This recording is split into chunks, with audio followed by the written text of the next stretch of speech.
Bonsoir à tous. Je vous propose de débuter notre séance du jeudi 13 mars. Donc pour ce deuxième conseil municipal de l'année, je vous propose dans un premier temps de faire l'appel nominatif. Julien Fichot présent, Laurence Gutiérrez. Présente. Gilles Pénoche a donné procuration à Julien Fichot. Vanessa Moller. Philippe Pourteau. Présent. Marina Boinet. Présente. Hervé Labadie. Présent. Sandrine Dreyfus. Stéphane Maton. Présent. Philippe Joré-Guibéry. Présent. Philippe Sabaté. Présent. Laurent Pétriac. Présent. Jean-Joseph Salmon. Présent. Bruno Milan. Présent. Françoise Argous. Présente. Serge Bauchir. Présent. Marie-Christine Mirabel. Présente. Nathalie Sabatier. Présente. Hélène Ducoral, c'est peut-être à la porte qu'on entend claquer. C'est bien. Voilà. Nicolas Dardy. Marie Darumerlou a donné procuration à Stéphane Maton. Virginie Darumerlou a donné procuration à Bruno Milan. Et Marion Lissayou a donné procuration à Françoise Argous. Isabelle Aspeitia. Présente. Florence Roura. Présente. Mathieu Vigne. Présent. Mike Bresson. Présent. Pénélope Lanterne. Présente. Et Didier Sors. Présent. Je vous remercie. Donc, je vous propose de nommer Laurence Gutiérrez, secrétaire de séance. Pour la réception. J'ai mal entendu. La plus jeune. C'est la plus Il n'y a pas de. Ça, c'est un usage, mais c'est pas une règle. Est-ce que vous pouvez me confirmer que tout le monde a bien reçu les pièces? Pas de soucis sur l'envoi du conseil? Là, il y avait des pièces un peu lourdes avec le débat d'orientation budgétaire, notamment, les budgets, évidemment. Je vous remercie. Je vous propose aussi d'approuver le procès verbal du précédent conseil municipal du 13 février 2025. Est-ce qu'il y a des rectifications à amener? C'est bon pour tout le monde. Donc, qui approuve, qui est contre, qui s'abstient? Le PV est approuvé pour le 13 février 2025.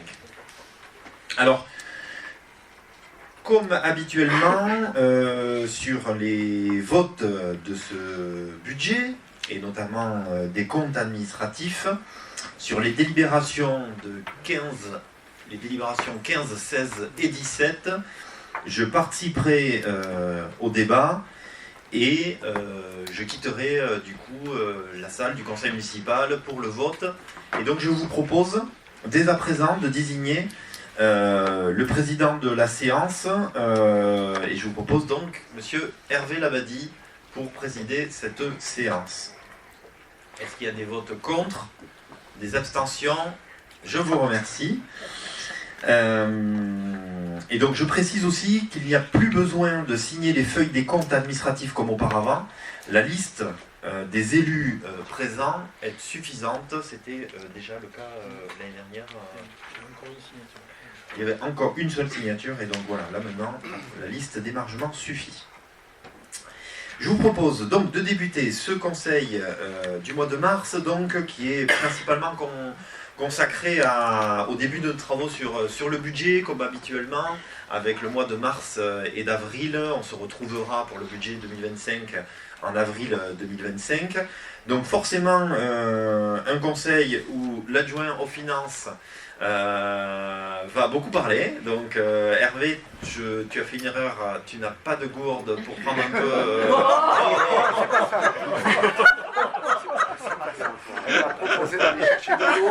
Ah oui, d'accord. Les mauvais esprits dehors.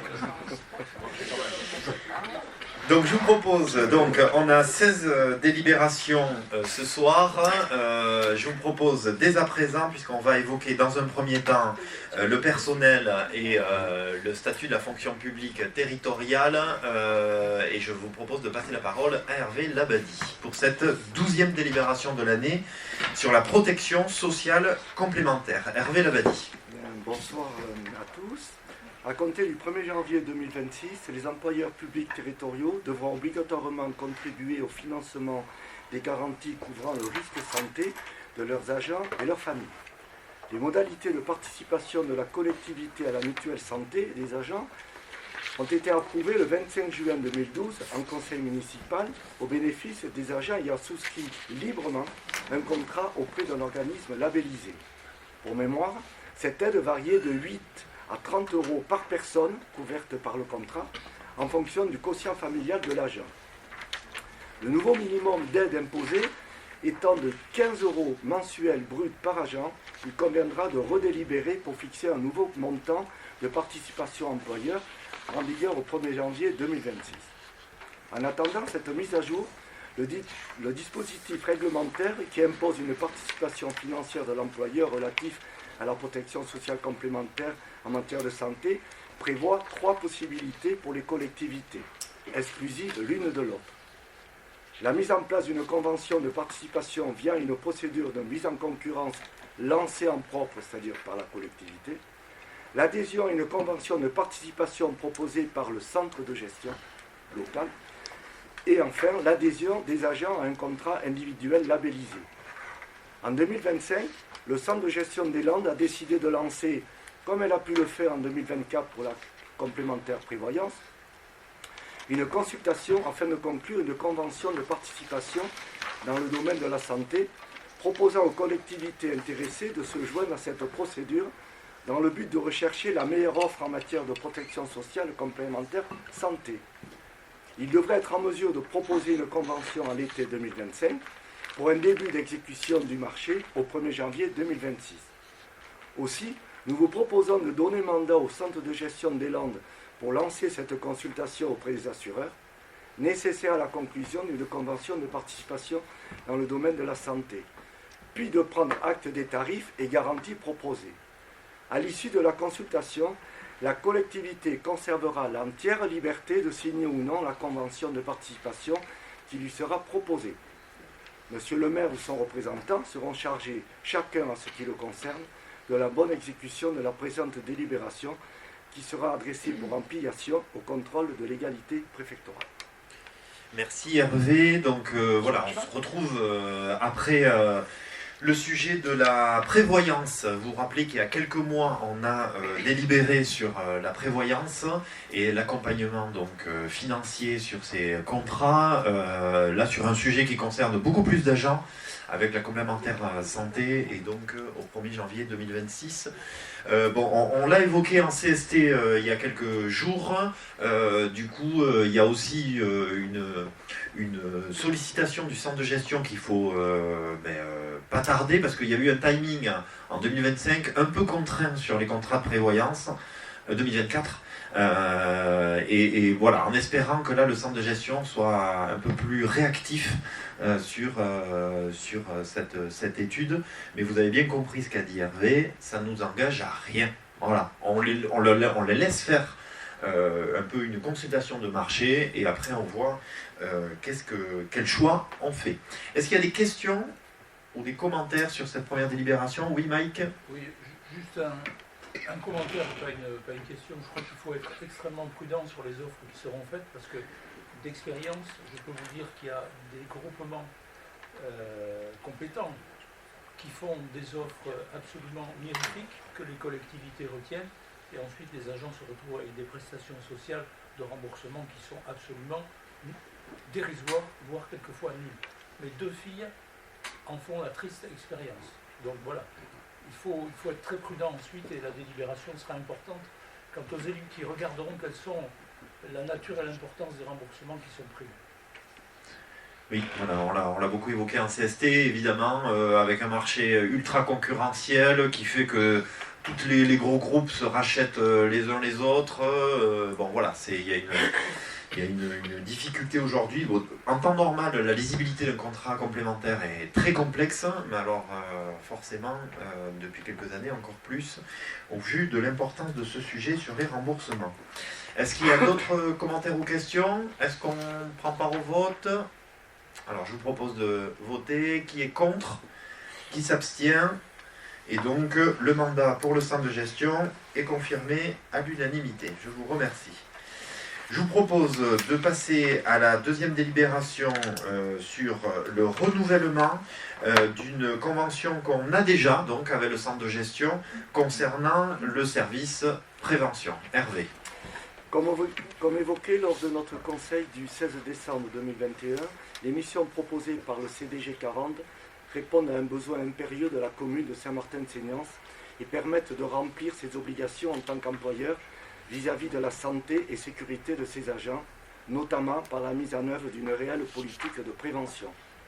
La convention existante avec le CDG 40 arrive à expiration au premier semestre 2025. Il convient donc de délibérer pour la renouveler pour une durée de 3 ans.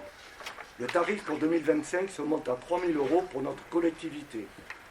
L'utilité et l'importance de cette convention n'étant pas à remettre en cause, nous vous proposons de la renouveler pour 3 ans afin de profiter de l'offre de services détaillée dans la délibération et d'autoriser M. le maire à signer la convention d'adhésion au service de prévention du centre de gestion des Landes, ainsi que tout document y afférent. M. le maire ou son représentant seront chargés, chacun en ce qui le concerne, de la bonne exécution de la présente délibération qui sera adressée pour ampliation au contrôle de l'égalité préfectorale. Merci Hervé. Bon, ça aussi c'est un sujet qu'on a évoqué en CST, assez classiquement sur la prévention. Sujet très important avec beaucoup de sujets qui s'accumulent, avec un accompagnement très positif du centre de gestion. Donc je pense que c'est important qu'on prolonge ce partenariat. Oui, en fait on n'entend pas plus Hervé. Vas-y, parle de là, je t'en là, je crois. Est-ce que c'est Voilà, bien c'est bon. Ah, oui, parfait. Est-ce qu'il y a des questions ou des commentaires sur cette prolongation? Non, je vous propose de passer aux voix. Qui est contre? Qui s'abstient? Unanimité, je vous remercie. On va terminer la partie RH avec une délibération qui était liée à une nouvelle réglementation, nouvelle loi de 2024 sur le RIFSEP. Le RIFSEP, donc, c'est le régime indemnitaire de fonction des suggestions, de l'expertise et de l'engagement professionnel. Et là, en l'occurrence, ça concerne maintenant la police municipale qui n'était pas encore sous cette obligation du RIFSEP. Hervé. Suite à la publication du décret... Suite à la publication du décret numéro 2024-614 du 26 juin 2024, un nouveau régime indemnitaire pour les agents relevant de la filière police municipale est institué en remplacement de l'existant. Ce nouveau régime repose sur l'indemnité spéciale de fonction et d'engagement, ISFE, composée d'une part fixe et d'une part variable, tenant compte de l'engagement professionnel et de la manière de servir des agents. Il appartient à l'Assemblée délibérante de définir le cadre général et le contenu de ce régime indemnitaire pour les cadres d'emploi concernés. En conséquence, nous vous proposons d'instituer cette IFSE au profit des policiers municipaux de la commune de Saint-Martin-de-Seignances de catégorie B et C à compter du 1er avril 2025 de la façon suivante. En ce qui concerne la part fixe, un taux maximum de 32% du traitement brut pour le chef de service et 30% pour les agents seront proposés. Pour la part variable, le chef de service se verra attribuer un montant annuel maximum de 7 000 €. Ce montant sera de 5 000 € pour les agents, montant calculé pour un emploi à temps complet. Vous trouverez dans la délibération le détail et les conditions de versement de cette prime, notamment en cas d'interruption de service. Monsieur le maire et son représentant seront chargés, chacun en ce qui le concerne, de la bonne exécution de la présente délibération qui sera adressée pour ampliation au contrôle de l'égalité préfectorale. Merci Hervé. Est-ce qu'il y a des questions ou des commentaires sur ce RIFSEP pour la police municipale? Oui, Hervé, Oui, peut-être juste pour préciser, en fait, on ne changera pas le montant de la prime. c'est ça. Elle sera modulée différemment, elle sera formulée différemment sur le bulletin de salaire, mais il n'y a pas de changement ni pour l'agent ni pour la collectivité. Voilà. Donc voilà, sur le régime indemnitaire, juste peut-être regretter, parce que j'ai un petit peu peur et que un phénomène s'agrandisse encore plus avec ce RIFSEP, c'est que la concurrence entre des petites polices municipales et des grosses polices municipales, avec forcément un régime variable qui sera plus intéressant dans des grandes collectivités que des petites collectivités comme les nôtres. Je vous propose de passer aux voix. Qui est contre? Qui s'abstient? Unanimité sur cette délibération. Je vous remercie. Donc, on va débuter ce travail sur le budget 2024 avec à la fois les comptes administratifs et les comptes de gestion, toujours un moment important et de plus en plus complexe pour introduire. On aura l'occasion d'échanger tous ensemble tout à l'heure autour du débat d'orientation budgétaire, mais ce qui est sûr, c'est que les 29 élus de ce conseil municipal ont de plus en plus de difficultés quand même à finaliser des budgets, et notamment depuis quelques années. Donc on va débuter par le budget principal avant de passer au projet de ville et aux logements sociaux, et je laisse donc la parole à Hervé Labadie. Je vous rappelle que le compte administratif représente l'arrêté comptable et financier de la commune pour l'année écoulée. Il est établi par le service finance de la collectivité. Ce compte administratif reprend l'ensemble des opérations budgétaires, recettes et dépenses réalisées en conformité avec le budget primitif voté. Il est soumis au contrôle du comptable du Trésor public, l'ancien précepteur. Il existe un compte administratif par budget voté, à savoir le compte administratif principal, un compte administratif projet de ville et un pour les logements sociaux. Comme le budget, chaque compte administratif présente une section fonctionnement et une section investissement. Bien entendu, les comptes administratifs ont été validés par le comptable public, ce qui démontre encore une fois le sérieux et la qualité du travail fourni par le service finance de notre commune.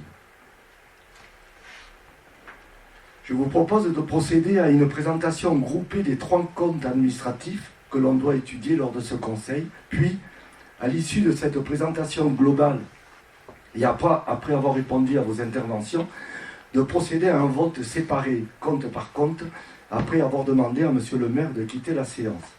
Cela lui évitera également de faire des allers-retours hors de cette salle. Voilà, nous allons vous projeter les tableaux de chaque compte administratif et les détailler ensemble. Compte administratif du budget principal de la commune. Après le contexte économique difficile que nous avons connu en 2022 et 2023, la situation budgétaire de notre commune connaît un redressement, certes encore timide, mais néanmoins bien réel en 2024. En matière de fonctionnement, avec un montant de recettes de 9 614 953,07 € pour 9 466 427,11 € de dépenses, nous avons inversé la spirale inflationniste entre les dépenses et les recettes. Les dépenses ont connu une hausse modérée, de 36 € par rapport à 2023, alors que les recettes, hors cession de biens fonciers, ont augmenté très significativement. Il faut toutefois tenir compte de la perte de 50% de notre dotation de solidarité rurale en 2023, DSR que nous avons récupéré intégralement en 2024. Soit un ratio très positif, et ce malgré une hausse des frais de personnel, 3,42%, due en grande partie à l'augmentation du point d'indice des agents qui, bien que parfaitement légitime et mérité, repose intégralement sur les finances de la commune. Il en est de même pour les effets du système glissement, vieillesse, technicité des agents, le déroulement de carrières statutaires qui impactent notre budget.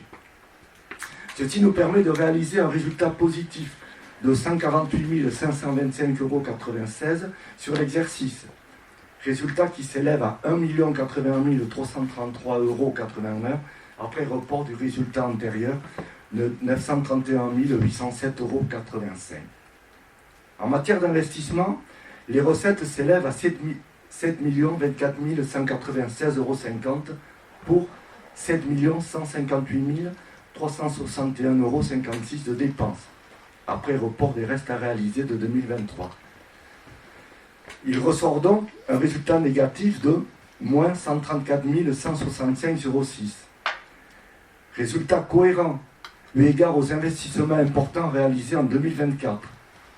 Ce déficit est largement compensé par le résultat positif de la section de fonctionnement et du report du résultat de 2023. Il ressort donc un résultat global positif de 946 168,75 €.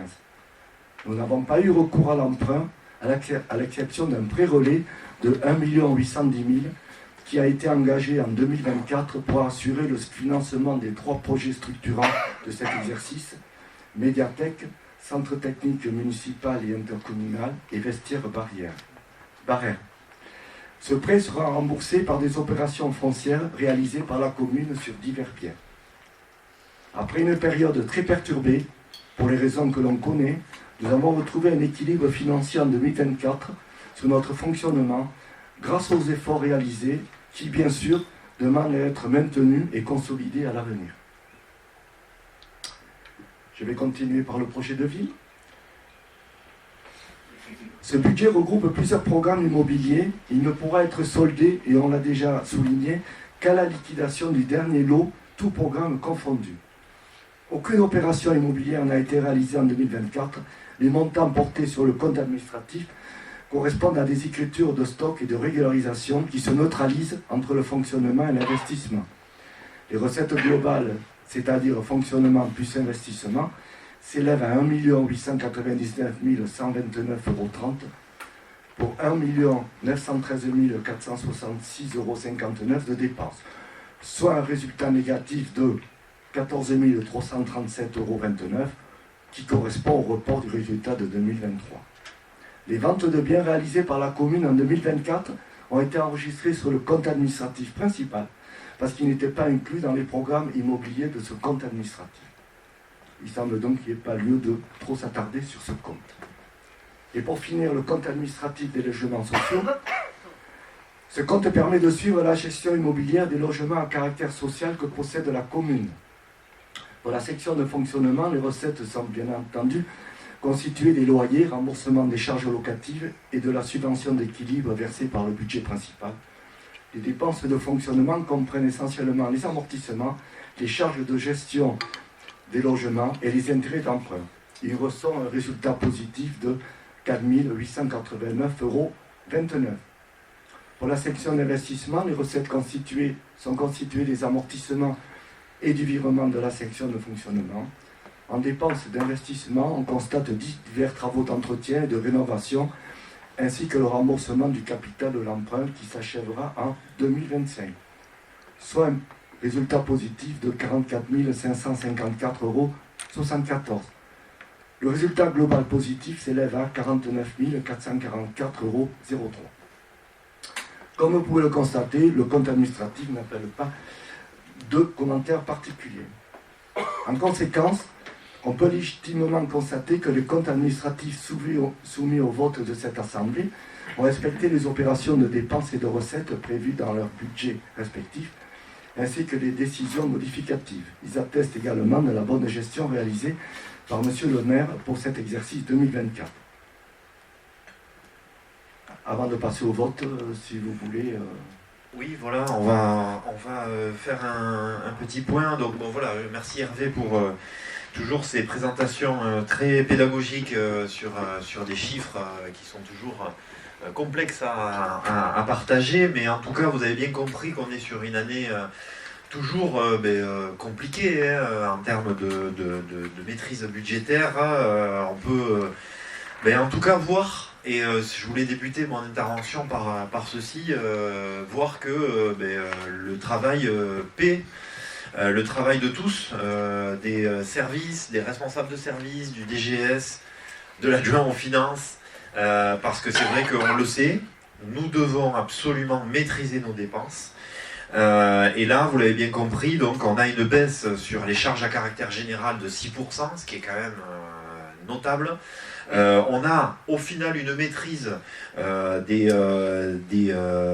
charges de personnel, puisqu'on est avec 3,42% d'augmentation sur la plus faible des augmentations sur ces dernières années. Donc vous allez me dire, on se félicite uniquement d'un ralentissement de l'augmentation, mais c'est déjà bien au vu de la difficulté des enjeux qui se jouent derrière, puisque derrière c'est la réalisation du service public au quotidien pour les habitants qui se joue.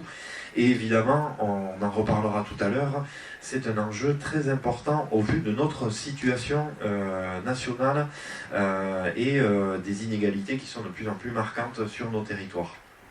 Je voulais juste aussi insister que on avait quand même aujourd'hui pour une commune des partenaires. Je vais citer le chenil de Biropoulette, ça paraît anodin, le chenil de Biropoulette, 11% d'augmentation. On a aussi, évidemment, on a la chance d'avoir la caserne, le centre de secours des pompiers, le SDIS, 10% d'augmentation en 2024. Quand on cumule toutes ces augmentations, à un moment donné, on voit qu'on est dans une impasse. On a forcément nos dépenses qui augmentent, et des recettes aussi qui, elles, même si elles augmentent, ne compensent pas cette augmentation des dépenses. Donc voilà, rappelez que sur les recettes, on le sait, ça fait plus de 20 ans que en tout cas 20 ans que la commune n'a pas augmenté les taux d'imposition. Donc je le redis, c'est les bases fiscales qui augmentent et qui ont fait que nos recettes augmentent. Je rappelle, parce que vous savez que je le rappelle chaque année, mais que la compensation de la perte de la taxe d'habitation pour les communes n'a pas été, comme le dit l'État, à l'euro symbolique. Et c'est pas Julien Fichot qui le dit, c'est le Trésor public qui le dit. 36 000 euros il y a 2 ans de perte pour nous, 20 000 euros l'année dernière. Ça veut dire que la perte de la taxe d'habitation, pour nous par exemple, c'est 56 000 euros en moins. Voilà, 56 000 euros chaque année, enfin en tout cas en cumulé pour notre commune. Vous dire aussi que, comme l'a dit Hervé, on essaie de trouver au quotidien la moindre petite économie et que ça prend du temps. Voilà. Et je voulais vraiment remercier les services parce que je sais que c'est vraiment un travail de dentelle et je les remercie parce que c'est pas très agréable d'être constamment dans cette dynamique au quotidien. Hein. Vous pouvez vous rendre compte qu'on a quand même un enthousiasme et une dynamique dans les équipes municipales. Et bien pour autant, quand on parle du budget, c'est toujours un peu angoissant. Et je les remercie quand même parce qu'on voit quand même que le travail paie aujourd'hui lors de ce vote. Est-ce qu'il y a des commentaires ou des questions? Alors, ce que je vous propose, c'est si jamais vous avez des questions sur les budgets, même si vous avez vu qu'il n'y avait pas énormément de sujets sur le budget projet de ville et logements sociaux, hein, mais l'idée, c'est de débattre sur les 3 budgets. Oui, Mike. Mon propos, que je reprendrai plus longuement au niveau du rapport d'orientation budgétaire, ne porte que sur le compte administratif du budget général, bien sûr. Moi, ce que je note, c'est une baisse de l'autofinancement. Et cette baisse de l'autofinancement, elle est inquiétante. Elle est inquiétante pour une raison simple, c'est qu'elle oblige la commune à avoir un recours à l'emprunt plus important, puisque l'autofinancement, évidemment, vient financer les dépenses d'investissement. Donc ça veut dire que pour l'avenir, il y a une forme d'inquiétude à avoir, parce que la pente est vraiment très négative. Ensuite, je note, alors contrairement à ce qu'a dit monsieur le maire à l'instant, certes l'augmentation en 2024 des charges de personnel n'est que de 3,5%, mais j'ai noté quand même, et j'y reviendrai tout à l'heure, qu'elle est beaucoup plus importante sur les dernières années. Là aussi, il y a une forme d'inquiétude, puisque c'est une charge qui va perdurer dans le temps, et il faudra trouver les recettes nécessaires pour couvrir cette charge si on veut que l'autofinancement s'améliore. Je note aussi, au titre du budget 2024, qu'il y a une forme d'équilibre, certes, mais cet équilibre, il résulte aussi de beaucoup de ventes de patrimoine. Et je me demande qu'est-ce qu'il en aurait été si ces ventes-là n'avaient pas alimenté toutes les recettes. Alors, certes, elles sont évidemment conjoncturelles et s'attachent à un certain nombre de projets, mais je veux dire, c'est un patrimoine dont on se défait et qu'on n'aura plus sous la main. Voilà ce que je voulais dire, mais je reviendrai sur ces différents points au moment du rapport d'orientation budgétaire. Oui, effectivement, c'est notre principal souci, l'autofinancement, qui va même plus loin, puisque ça sert aussi à payer l'emprunt. Donc on ne couvre pas un autofinancement par emprunt, au contraire, c'est l'autofinancement qui paye l'emprunt. Ça, c'est de la rhétorique. Mais oui, c'est notre problème d'arriver à diminuer les charges, ce qu'on arrive à faire. Alors, tu as raison, ça ne se fait pas du jour au lendemain. Sur le personnel, et on en a discuté hier en commission finance, oui, on a une vraie réflexion. Est-ce qu'en 2025-26, on peut gérer du personnel comme on le faisait il y a 10, 15 ans, 20 ans? Oui, c'est une vraie réflexion. Ce n'est pas qu'un problème financier, c'est aussi un problème de service public. Donc, on est conscient de ce problème d'autofinancement, mais quand même, 2024, on a réussi un frein, on a mis un coup d'arrêt à notre dégringolade, même si en 2023, quand même, la perte de la DSR nous avait drôlement embêtés. Oui. Oui, voilà, on avait quand même une situation presque plus alarmante l'année dernière que cette année. Encore une fois, on a un taux d'épargne quand même qui est positif, on a une épargne brute qui est positive, donc ça permet quand même d'avancer et de pouvoir regarder, non pas sereinement, mais en tout cas en maîtrise les années à venir. Voilà. Je vous propose de confier le vote à Hervé et je vais quitter la salle pour les 3 votes donc, à venir.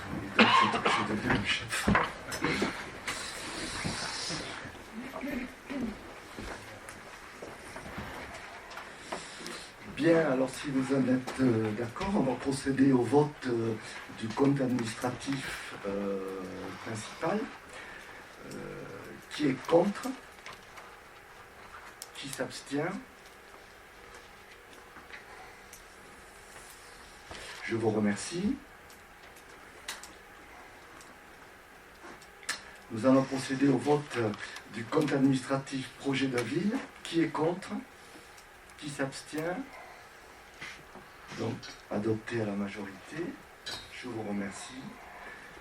Et enfin, le dernier vote sur le compte administratif logements sociaux. Qui est contre? Qui s'abstient?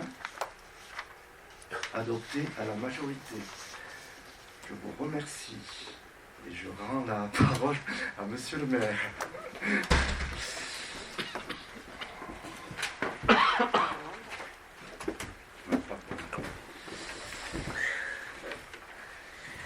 Merci Hervé. Donc on va basculer comme classiquement sur l'approbation des comptes de gestion et toujours pareil sur le budget principal, le projet de ville et les logements sociaux. Hervé, qu'est-ce que c'est approuver des comptes de gestion? Alors ça devrait aller beaucoup plus vite. Je vous rappelle que le compte de gestion retrace les opérations budgétaires en dépenses et en recettes de la collectivité sur une année, mais il est tenu par le comptable public. Il y a autant de comptes de gestion que de comptes administratifs et donc de budget primitif. Il est toutefois présenté sous une forme différente du compte administratif car il comporte une balance générale de tous les comptes. Il se rapproche de la comptabilité commerciale en présentant un bilan comptable et un compte de résultat, alors que le compte administratif est organisé en 2 sections, fonctionnement et investissement. Le compte de gestion décrit de façon synthétique l'actif et le passif de l'établissement. Pour autant, les masses et les résultats sont identiques et présentent une stricte concordance des 2 documents, compte administratif et compte de gestion.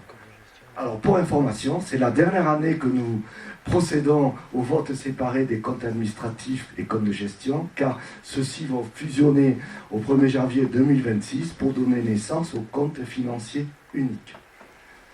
Il vous est donc proposé, après vos éventuelles interventions, de déclarer séparément que les comptes de gestion principal, projet de ville et logements sociaux, tels que présentés en annexe pour l'exercice 2024 par les services des finances publiques de Saint-Vincent-de-Tyrosse, visés et certifiés par l'ordonnateur, n'appellent ni observation ni réserve de notre part, et de charger Monsieur le maire et son représentant, chacun en ce qui le concerne, de la bonne exécution de la présente délibération qui sera adressée pour ampliation au contrôle de légalité préfectorale.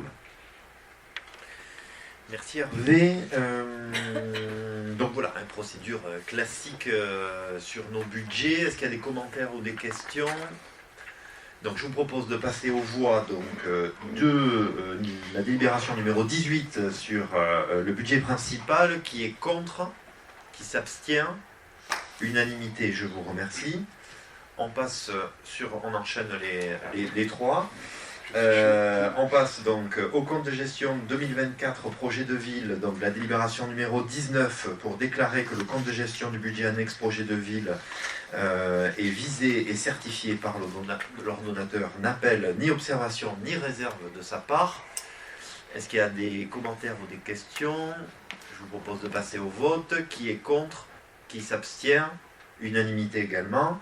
Et on termine avec l'approbation du compte de gestion 2024 des logements sociaux pour déclarer que le compte de gestion du budget annexe des logements sociaux donc, est également visé et certifié et n'appelle ni observation ni réserve. Et je vous propose de passer au vote. Qui est contre? Qui s'abstient? Je vous remercie pour ces trois comptes de gestion. On va passer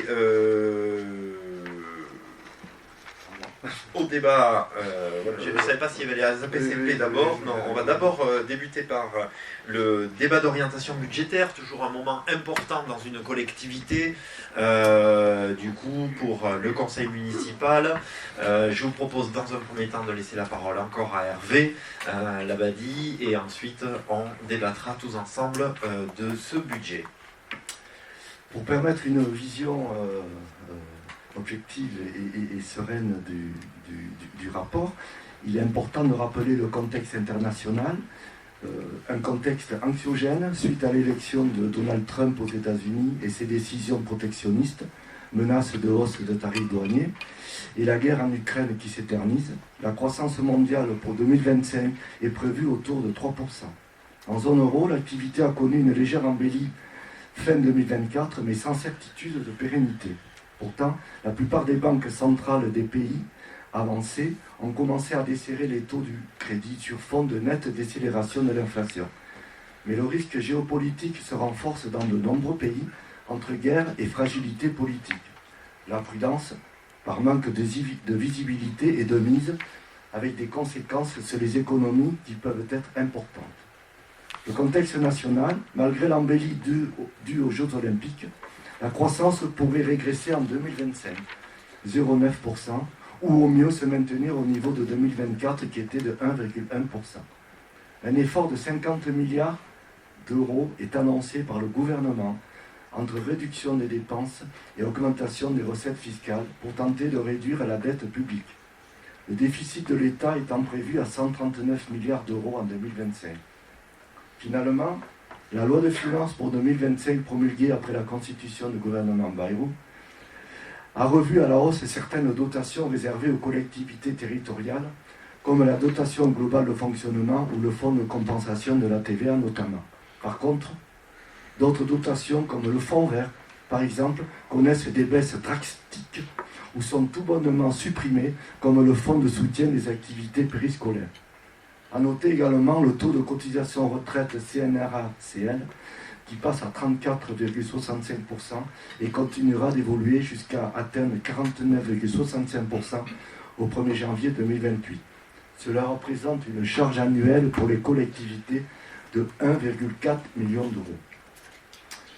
La situation financière de notre collectivité en matière de fonctionnement, et on l'a évoqué avec le compte administratif, notre commune a connu en 2024 une hausse maîtrisée des dépenses de fonctionnement à des 2,36% après les pics à 9,03% en 2022 et 12,08% en 2023, dû au contexte économique que l'on connaît.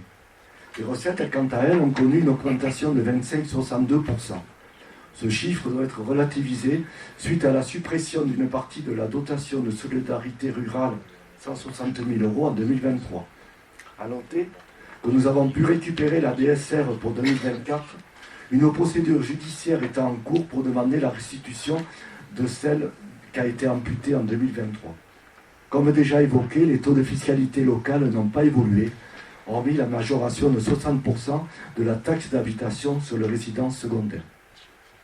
Pour les investissements, l'année 2024 a vu la réalisation de 3 chantiers très importants pour notre commune: la médiathèque, centre technique municipal et intercommunal, et les vestiaires du stade Barère. Les montants de dépenses s'élevant à 5 462 000, alors qu'ils se situaient aux alentours de 3 millions les années précédentes. Les projets de vente de biens fonciers de la commune pour financer ces réalisations ont été repoussés, le contexte immobilier n'étant pas favorable à des opérations financières. Le décalage dans la perception des subventions nous a conduit à recourir à un prêt-relais de 1,8 million qui devra être remboursé en 2027. Structure et gestion de la dette, notre commune connaît un endettement contenu et comparable aux communes de notre stade. Le ratio faisant apparaître notre capacité de désendettement de 17,12 années doit être analysé avec prudence. Certes, il n'est pas bon, mais il est la conséquence du recours au prêt-relais de 1,8 million en 2024 qui, même s'il est considéré comme un emprunt, n'a pas les mêmes conséquences sur notre situation d'endettement ni sur les modalités de remboursement. En effet, il sera remboursé en 2027 grâce aux ventes de biens fonciers communaux. Il n'hypothèque pas la situation budgétaire annuelle de la commune. Et enfin, les capacités financières et orientations budgétaires 2024. Comme nous l'avons présenté avec le compte administratif 2024, on a noté un redressement de la section de fonctionnement avec un résultat positif. Section qui reste la colonne vertébrale du budget principal. Ce résultat, et notamment vu le contexte international et national, reste très fragile et devra appeler à une grande vigilance pour les exercices à venir. La situation budgétaire globale de notre commune reste positive, avec un montant de 685 528,36 € avant report des restes à réaliser et des réserves foncières rassurantes.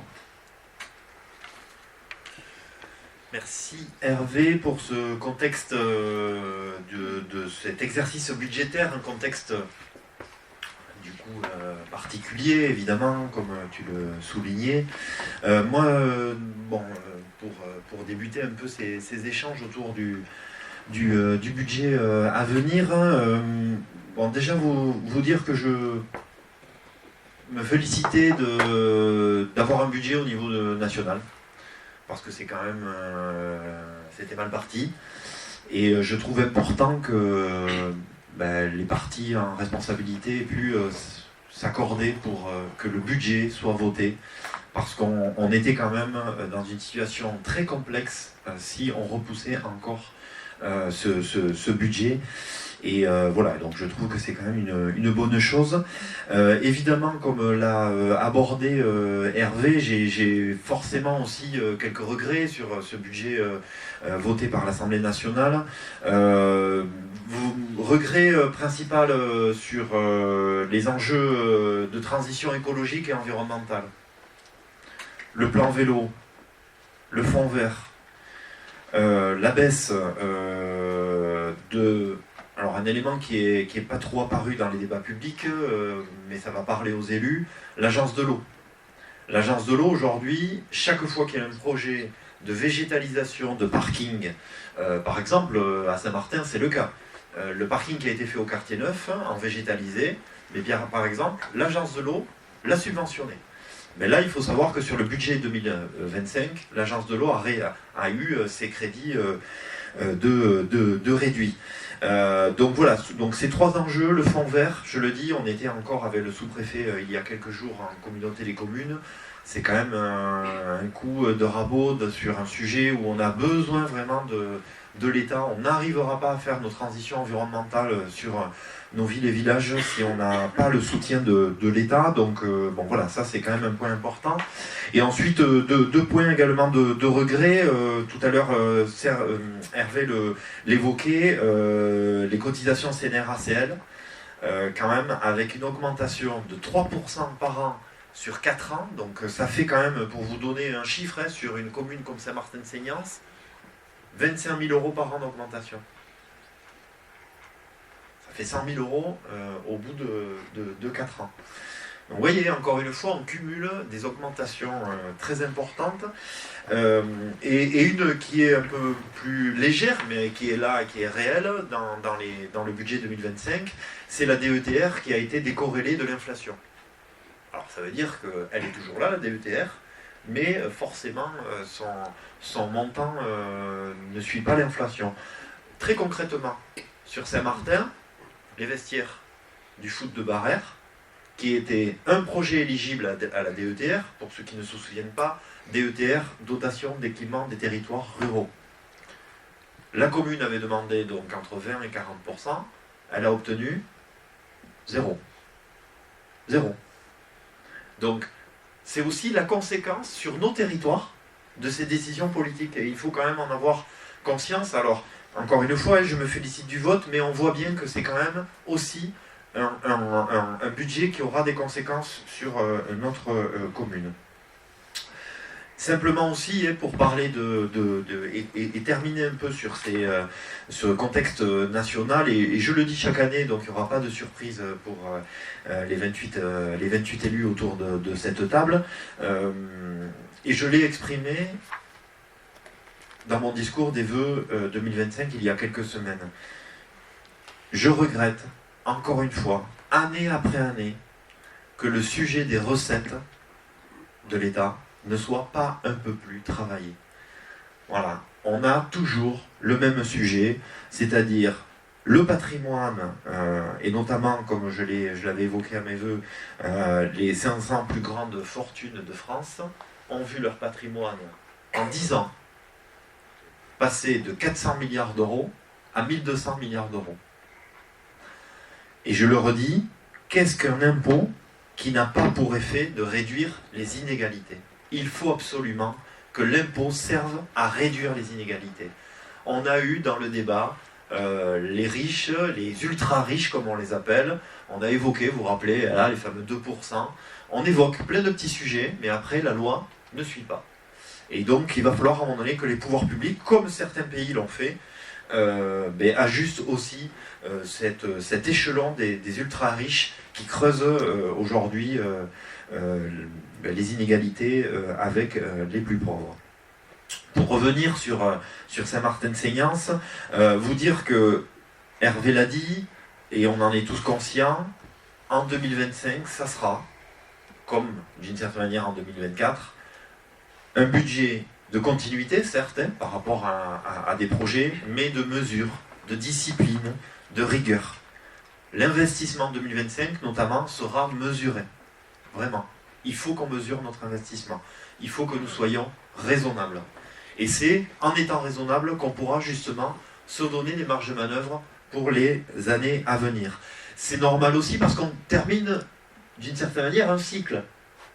On a eu, comme Hervé, désolé, à chaque fois j'ai Serge ou Hervé, les deux, comme c'est les deux sur le budget que je sollicite régulièrement, on a eu un cycle où on a livré, en 3 ans quand même, en moins de 3 ans, on livre une médiathèque de 500 mètres carrés, un centre technique municipal et intercommunal de plus de 2,5 millions d'euros, un tennis couvert et un cours de paddle, et des vestiaires, 4 vestiaires au foot pour plus de 600 000 euros.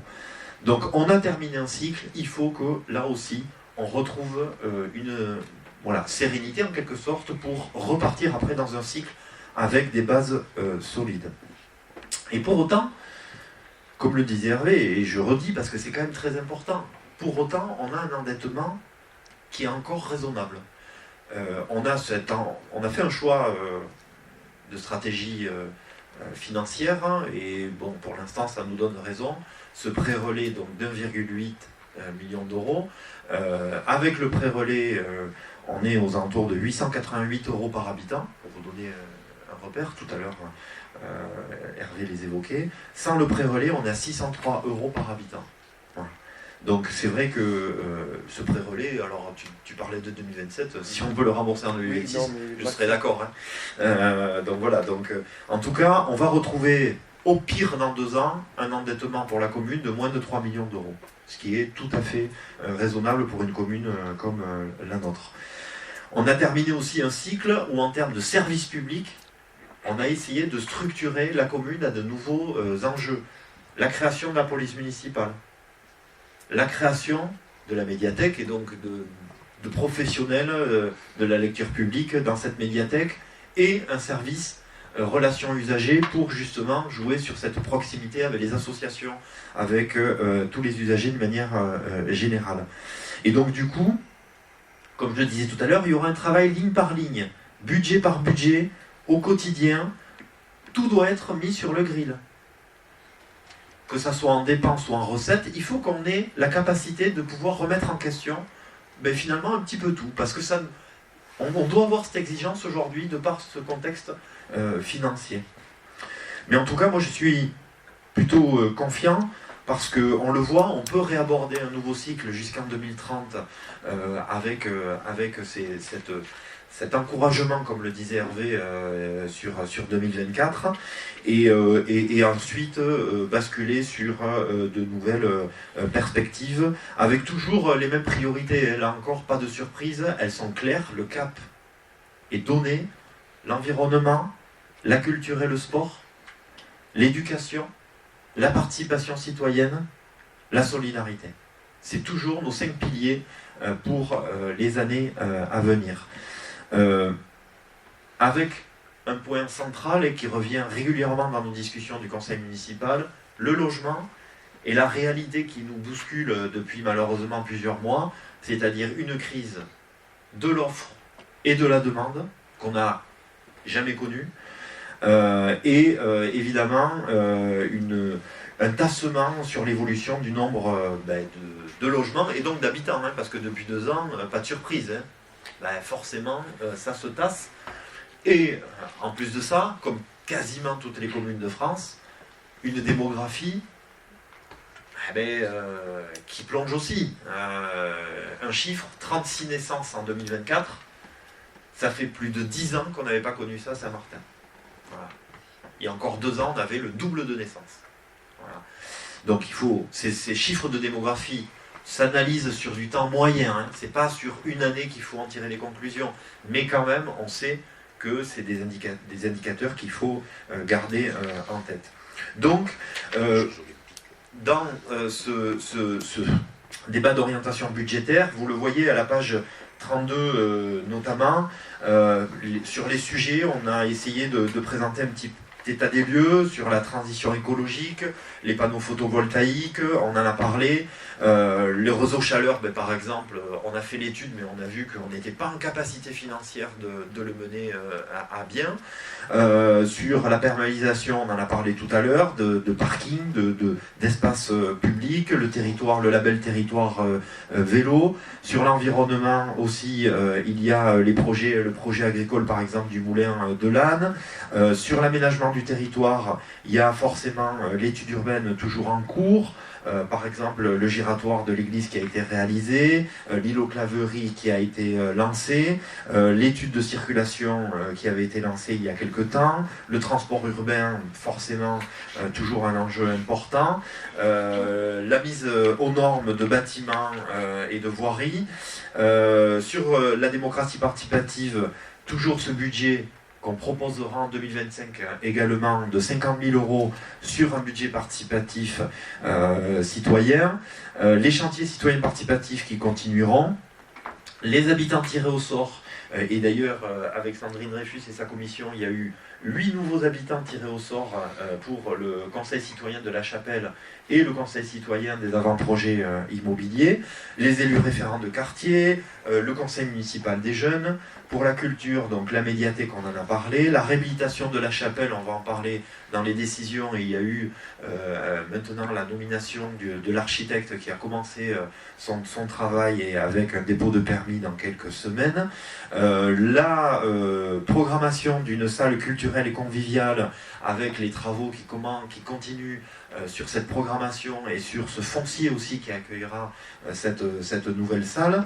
La poursuite du projet culturel évidemment ambitieux avec maintenant la médiathèque L'Anima, le soutien aux associations avec, je le dis, un repère qui sera aussi des choix politiques qu'on fera.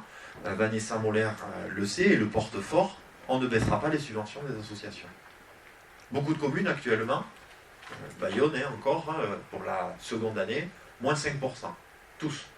Nous, on a augmenté il y a 2 ans de 11%, et on dit on maintient les subventions au même niveau. Alors, il y a toujours des arbitrages à faire, mais l'enveloppe globale des associations ne baissera pas en 2025.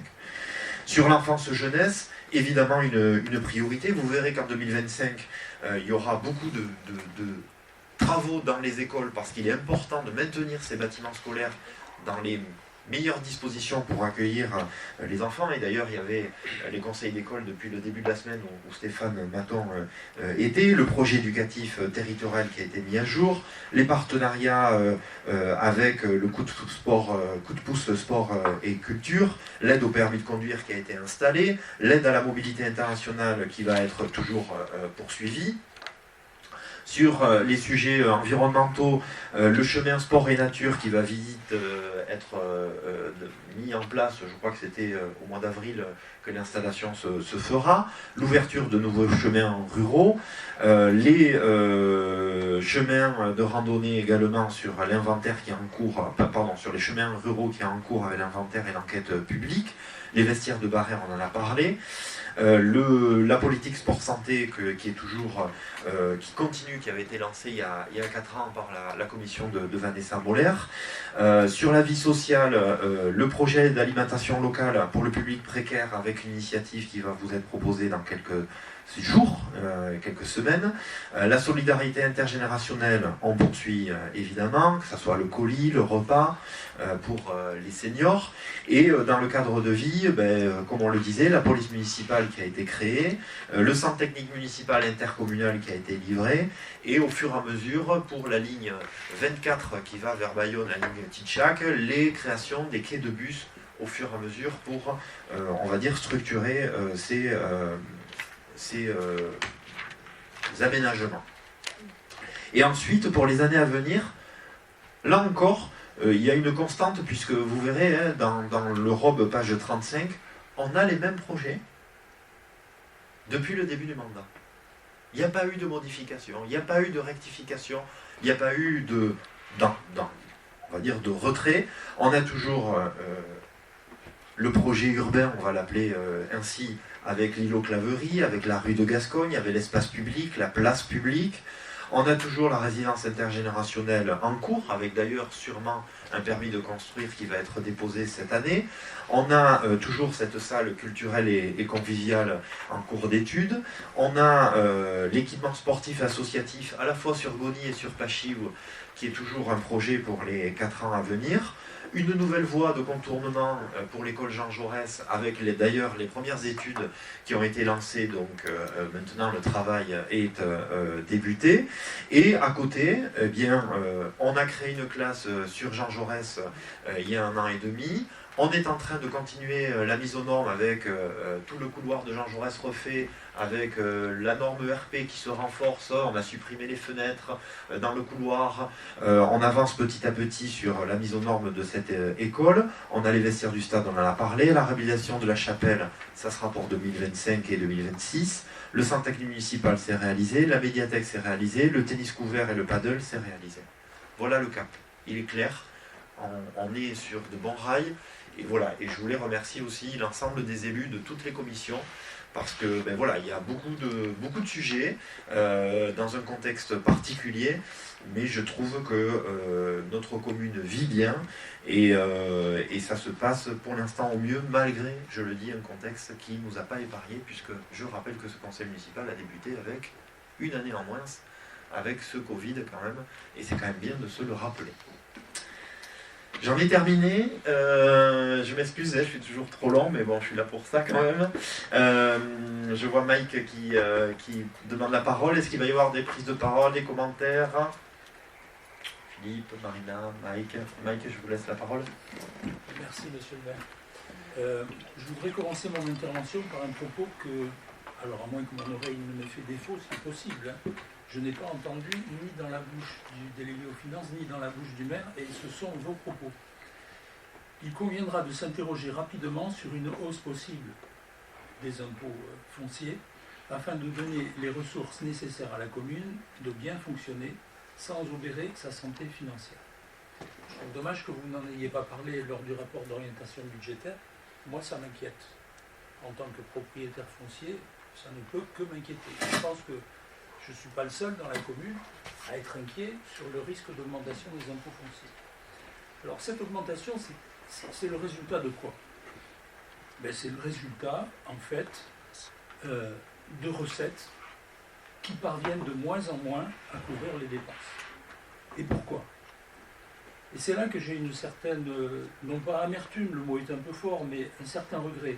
C'est celle que vous n'ayez pas écouté ce que nous vous disions à une certaine époque, lorsqu'il s'agissait des transports en commun, dont nous souhaitions qu'ils soient pris en charge par la communauté de communes, et de la police municipale, dont de la même façon, nous souhaitions qu'ils soient pris en charge par la communauté de communes. Vous avez préféré écouter des conseils peut-être éclairés, mais qui, à mon avis, servaient plus d'autres intérêts que ceux de la commune de Saint-Martin. Et aujourd'hui, ça se traduit comment? Ça se traduit par des charges supplémentaires pour la commune. Notamment les transports en commun, c'est 270 000 € de mémoire annuellement que nous devons financer. Mais le pire, et c'est ce que je crains, c'est que dans quelques années, des élus toujours bien intentionnés pour leur commune proposent le transfert des transports en commun et de la police à la communauté de communes. Et qu'est-ce qui se passera à ce moment-là? Contrairement à ce qui serait passé si nous avions donné la compétence tout de suite, nous serons obligés de verser à la communauté de communes le montant équivalent à nos dépenses annuelles tous les ans.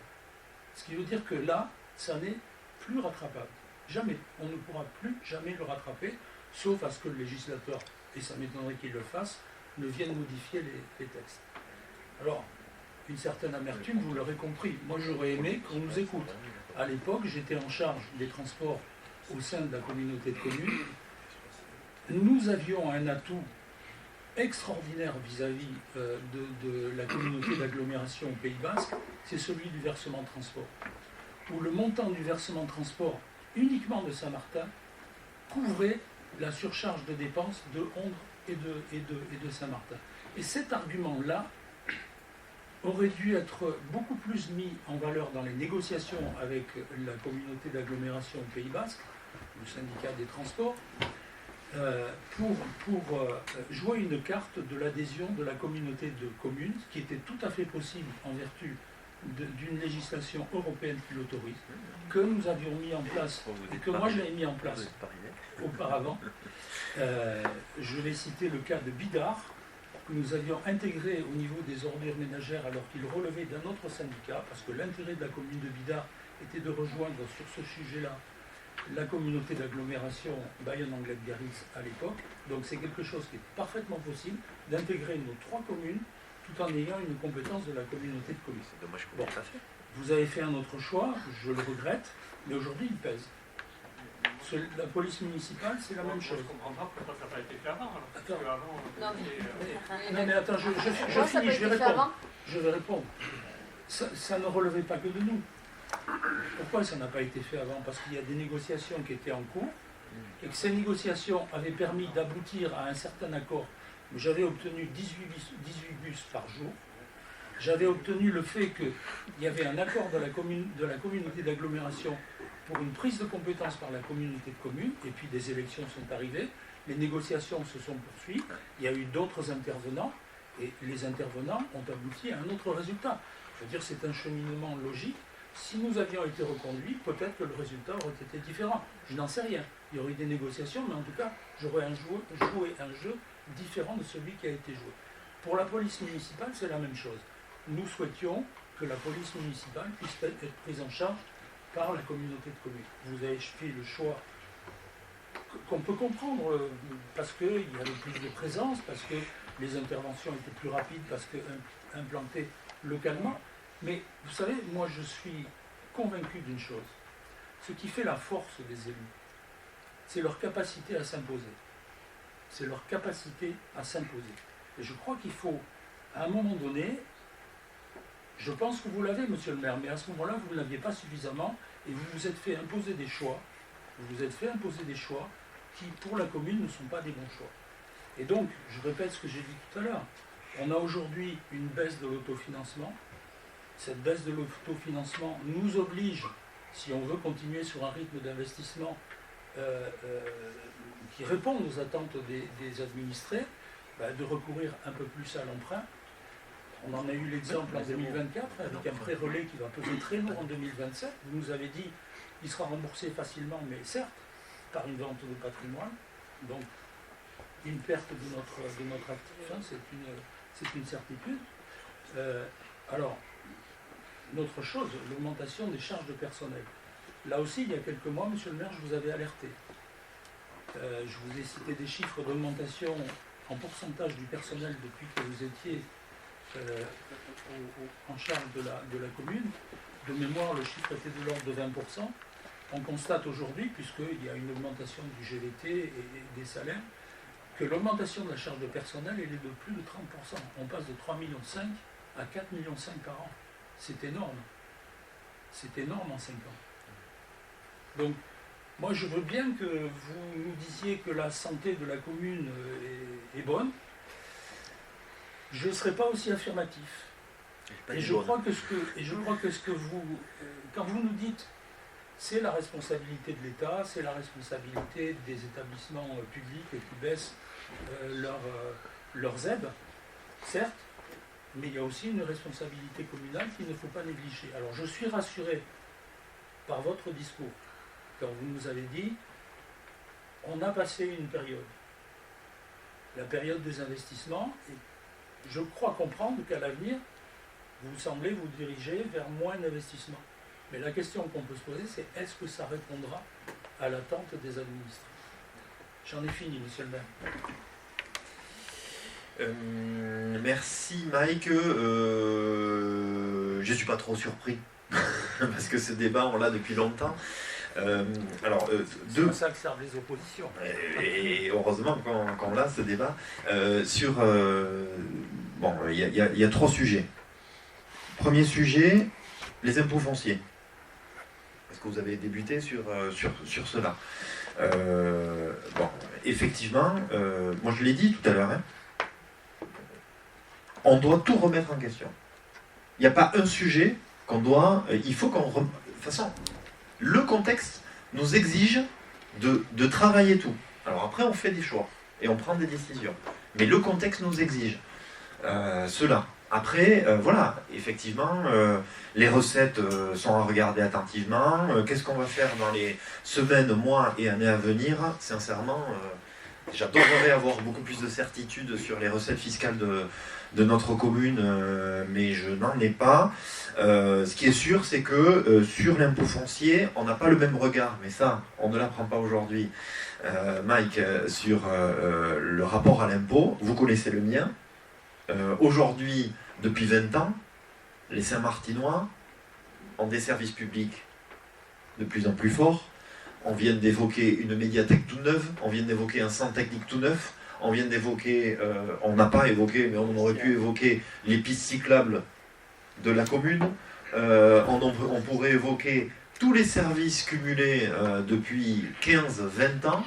Je veux dire, Aujourd'hui, les Saint-Martinois, ils sont quand même dans une commune où justement la qualité de vie, et d'ailleurs c'est tout ce qu'on entend de la part des habitants, elle est reconnue. Et d'ailleurs, hein, vous avez vu, dans le traditionnel baromètre des villes, chaque année, Saint-Martin progresse.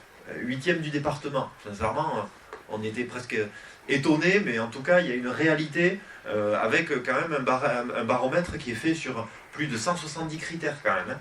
Donc c'est quand même une réalité.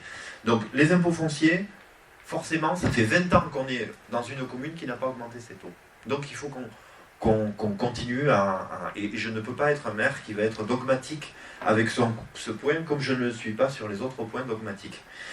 Sur le transport en commun et sur la police municipale, on est bien d'accord, Monsieur Bresson, que par rapport à notre débat d'orientation budgétaire et par rapport à un fonctionnement de notre commune de 7 698 138 000 euros, vous parlez de 400 000 euros. Hein. Voilà. Donc on est bien d'accord qu'on parle d'une petite dépense au final, au regard de l'ensemble des dépenses de la commune. Alors certes, il faut regarder, comme je l'ai dit, il faut regarder ligne par ligne, mais vous savez que je ne partage pas, et on ne partage pas votre diagnostic sur petit 1, le transport en commun. On ne va pas refaire l'histoire, hein. On l'a fait plusieurs fois dans ce conseil communautaire. La réalité, c'est que ça faisait 20 ans que la commune négociait pour avoir le réseau de bus avec Bayonne. Voilà. 1999, premier courrier de Jean-Louis Rouette à M. Grenet. Donc, à un moment donné, comme l'a dit Stéphane Maton, et vous savez très bien que les négociations, parce que vous nous dites, je sais que les négociations, enfin, dans la négociation, moi je sais qui c'est qu'il y avait autour de la table. Hein. Il y avait moi et le président du syndicat, et c'est tout. Personne d'autre. Donc, je veux dire, je sais très bien les échanges que j'ai eus avec le syndicat, et vous me dites que je n'ai pas abordé certaines réalités financières. Je peux vous dire que je les ai abordées, les réalités financières, et que je les connais par cœur. Le versement mobilité, je peux vous dire que je peux vous le dire au centime près. Donc, effectivement, tout ça pour dire que aujourd'hui, vous oubliez juste un repère, M. Bresson, c'est que le syndicat des mobilités ne voulait pas que la communauté des communes adhère. Voilà, c'est très clair. Et ça a été exprimé politiquement par l'ancien président et par le nouveau président. Et d'ailleurs, on a adhéré avec l'ancien président du syndicat des mobilités. Donc, à un moment donné, il a fallu qu'on fasse un choix. Qu'est-ce qu'on fait? On continue à courir après une croyance qui n'arrive jamais, ou on met vraiment des bus pour les Saint-Martinois? On a fait un choix, c'est de mettre des bus pour les Saint-Martinois. Et ça coûte, vous l'avez dit, 270 000 euros par an à la commune, c'est-à-dire... Pardon, excusez-moi. 3% du budget de la commune. Voilà. Puis je me dis que même s'il y avait eu une adhésion de la communauté... Le micro, pardon, je sais pas si là. Je me dis que même s'il y avait eu une adhésion avec la communauté, dans tous les cas, Saint-Martin aurait payé quelque chose à la communauté. Non. Bah si, non. Indirectement. Ah oui. Bon, enfin, on va pas refaire. Et sur la police municipale, vous le disiez, je pense que vous savez aussi l'un des pourquoi de ce choix. Et Philippe Jory-Guibéry avait mené un très beau travail de recensement. Vous avez parlé du financier, mais là, en l'occurrence, c'est pas le financier qui guidait notre réflexion. Hein. C'était le rapport à la police du maire. C'est-à-dire que quand on est dans une communauté commune, il y a une présidence de la communauté commune. Quand on est maire, c'est le maire qui est le responsable de la police municipale. Et ça, c'était, et on a vu, et les retours qu'on a vus, et d'ailleurs, vous pouvez regarder chacun, combien il y a de police communautaire. Il y en a très peu, parce que ça fonctionne difficilement. Et on a vu des exemples dans les normes. Et ensuite, je vais terminer sur juste un point, parce que vous nous parlez, je vais réinsister, Mike, mais en 2025, on ne fera pas d'emprunt. Donc, je veux dire, on n'a pas à compenser quoi que ce soit par de l'emprunt, on ne fera pas d'emprunt en 2025. Et d'ailleurs, on n'en a pas fait beaucoup depuis le début du mandat, je le reprécise, hein, parce que, évidemment, il y a ce pré-relais depuis un an et demi, mais après, cette année, on ne fait pas d'emprunt, et encore une fois, un pré-relais n'est pas du tout le même contexte qu'un prêt classique. Oui, Raphaël. Oui, deux réponses. Effectivement, les frais de personnel ont augmenté. Mais on l'a dit, et c'est la réalité, c'est essentiellement la valeur du point d'indice et le GVT qui sont responsables. On a créé 7 postes. On a créé 7 postes depuis qu'on est en gestion de la commune. 3 policiers municipaux, 2 agents d'accueil, un responsable d'un agent d'accueil et 2 agents de la médiatique. 7 postes. On n'a pas créé de postes dans des services existants. Ça correspondait pour nous à une nécessité pour améliorer les services publics. Donc ce n'est pas 7 postes supplémentaires qui justifient, ou en tout cas qui expliquent l'augmentation des frais de personnel. Quand Il n'y a pas 30% d'augmentation. il y a eu des augmentations importantes, et quand je dis ça, tant mieux, parce que c'est mérité, c'est légitime. Hein. Mais oui, il y a eu des augmentations, et qui ne sont pas compensées. Ensuite, sur l'utilisation des réserves foncières, effectivement, on ne les dilapide pas. Mais à quoi ça sert d'avoir des réserves foncières si on ne les utilise pas quand on en a besoin? Souvent, je compare ça à un ménage. Un ménage qui a un livret A, s'il a besoin d'argent, il va utiliser le livret A. Il ne va pas garder le livret A pour quand ça va aller mieux. Je ne vois pas en quoi utiliser les réserves foncières sur des projets structurants au moment où on en a besoin paraît être une ineptie. Et évidemment, le but étant aussi, après, de les reconstruire et d'en faire d'autres. Mais en ce moment, on a besoin de ces réserves foncières, justement parce que c'est vrai que la situation est compliquée. Mais moi, ce qui me rassure, même s'il ne faut pas regarder à côté, c'est pas Saint-Martin-de-Seignance en France qui a des problèmes de budget. Je ne sais pas si vous regardez un petit peu le sud-ouest le matin, déjà dans le département à côté, l'État, je veux dire, bon, on serait les seuls à avoir des difficultés de budget. Je pense qu'effectivement, on pourrait nous clouer au pilori en place publique. On n'est pas les seuls à avoir des problèmes de budget. Donc c'est bien qu'il y a une autre cause que la gestion de la commune par l'équipe en place. Oui. C'est une manière comme une autre de dire que c'est pas notre faute, quoi. Ah oui. Je n'ai pas dit ça. Non, J'ai dit non, qu'on non. n'est pas les seuls. Non, ça c'est sûr qu'aujourd'hui on le voit, hein, comme le disait Hervé, le contexte, enfin, je veux dire, et ça mec il en est tout à fait conscient, hein, le contexte Oui, est très compliqué et ça c'est Juste évident. Monsieur Oui, le maire, oui. un tout petit mot. En fait, justement, vous avez parlé tout à l'heure, et à juste titre, hein, de la difficulté de la France, hein, de manière générale, de votre satisfaction que le budget ait été retenu, mais on a un endettement qui, à mon avis, va pousser le législateur à des réformes sur les collectivités locales. À continuer. À continuer les réformes sur les collectivités locales. Et notamment à rechercher auprès des collectivités locales des économies par des regroupements de compétences. Et donc on peut s'attendre à ce que ces fameuses compétences que vous avez prises, transport, police municipale, la loi impose, elle le fait aujourd'hui, elle donne la possibilité aux communes de le refuser. Mais à chaque nouvelle élection, la police peut être transférée, sauf si la collectivité s'y oppose. Toutes les polices. Aujourd'hui, c'est une loi permissive. Rien ne dit que demain, ce ne sera pas une loi avec un caractère obligatoire. Voilà. Et c'est là que le regret interviendra. Je ne sais pas si je serai toujours conseiller. On ne peut pas réécrire l'histoire non plus. Municipal, mais croyez-moi, je saurais vous rappeler que vous vous étiez trompé. Joss. Oui, non, je voudrais revenir, monsieur Bresson. Je voudrais revenir sur la police municipale. Et vous l'avez vous-même dit, avec une police communautaire, il y aurait eu beaucoup moins de présence. Ça a été un choix politique de notre part d'avoir une police municipale et d'être présente. On le voit dans les chiffres qui ont été traduits par la gendarmerie en début d'année, où la sécurité s'améliore sur Saint-Martin. Voilà, dans les chiffres. Donc c'est aussi un choix politique, mais un choix qui porte ses fruits. Oui, c'est pour ça que j'ai dit que, en fait, c'est la capacité d'un élu à s'imposer. Ça sous-entendait que, certes, Tarnos a plus de puissance, peut-être plus de puissance politique, mais s'il y a un élu qui tape du poing sur la table, et croyez-moi que dans 43 ans de carrière, j'en ai connu des petits élus qui tapaient du poing sur la table, et croyez-moi qu'ils étaient écoutés. On aurait parfaitement pu se faire respecter, avoir une police présente. Hein. Bon, il n'y a pas de petits ou de grands élus, il y a des élus. Oui, Monsieur Bresson. Philippe Sabaté. Oui, alors je voudrais revenir sur quelques sujets qui ont été...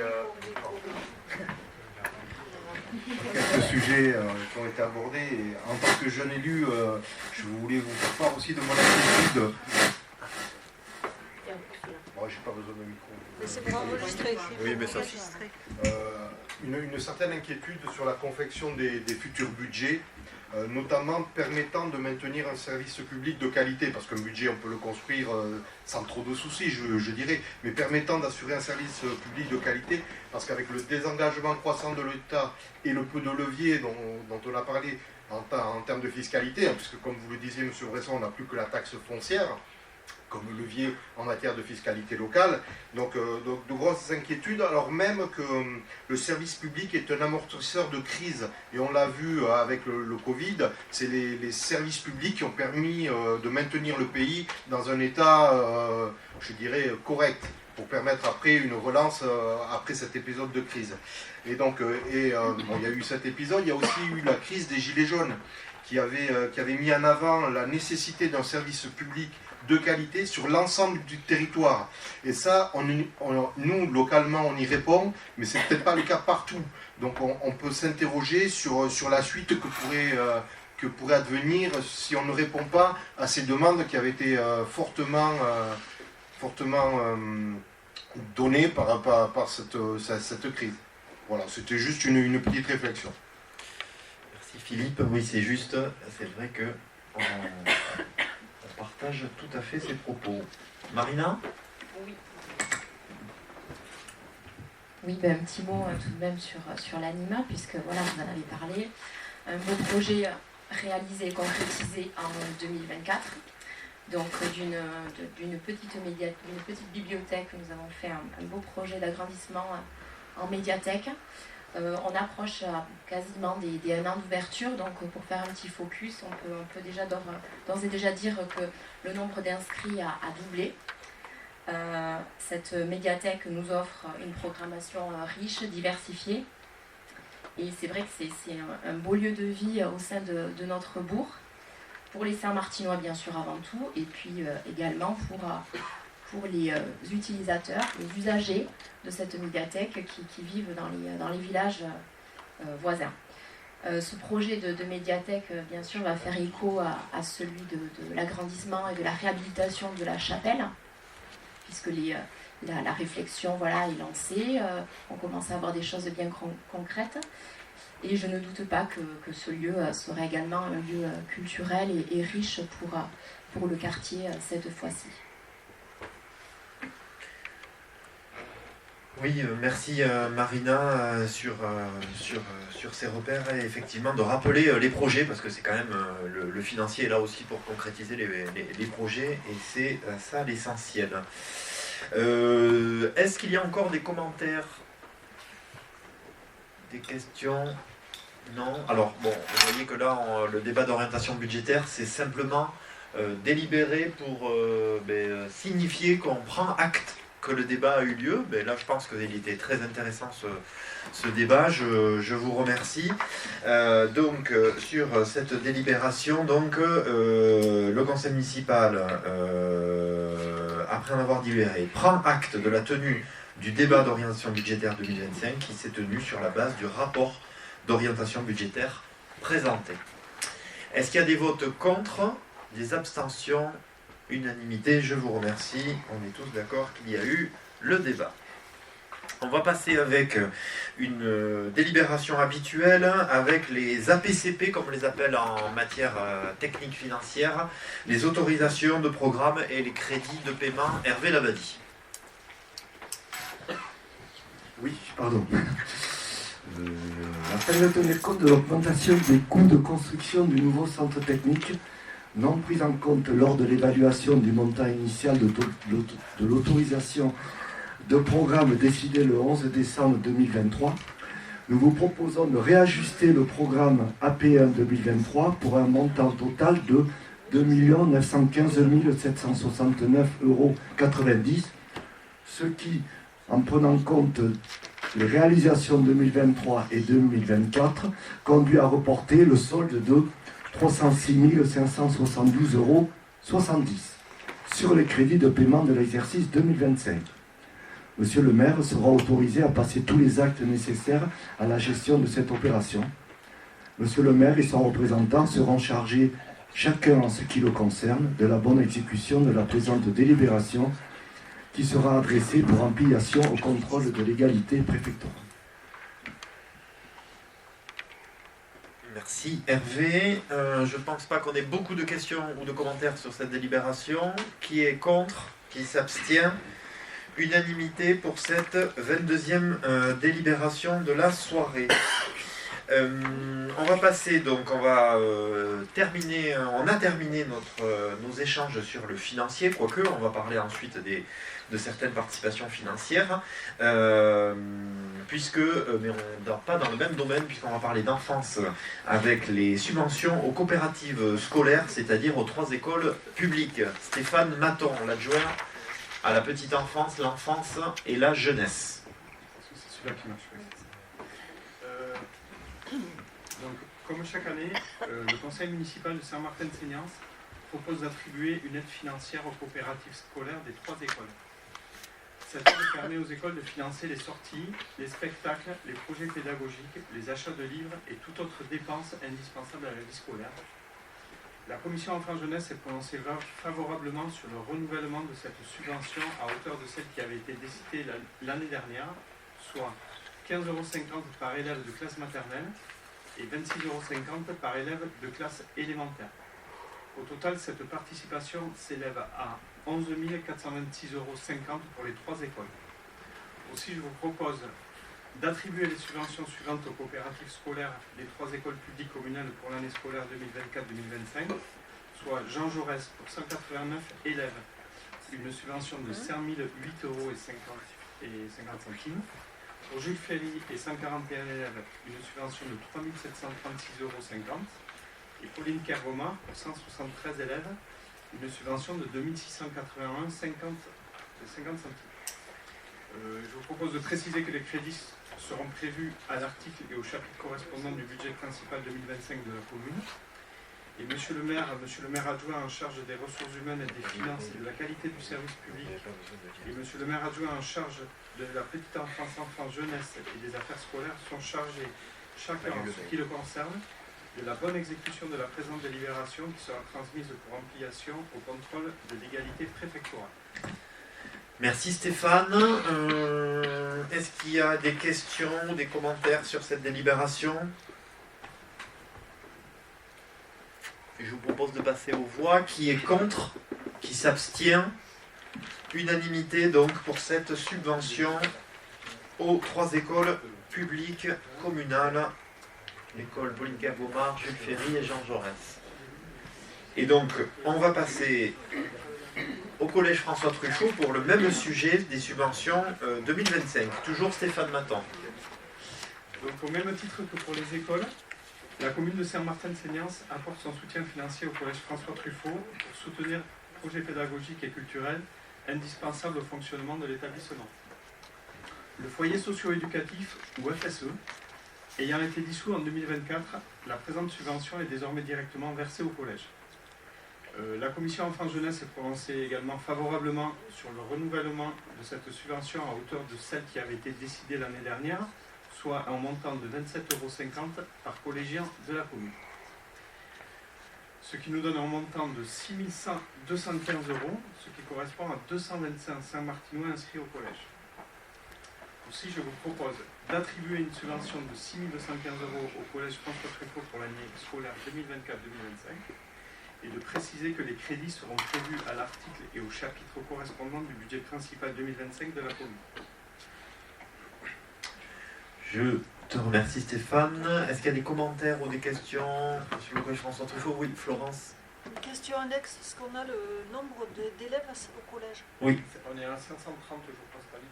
D'accord, merci.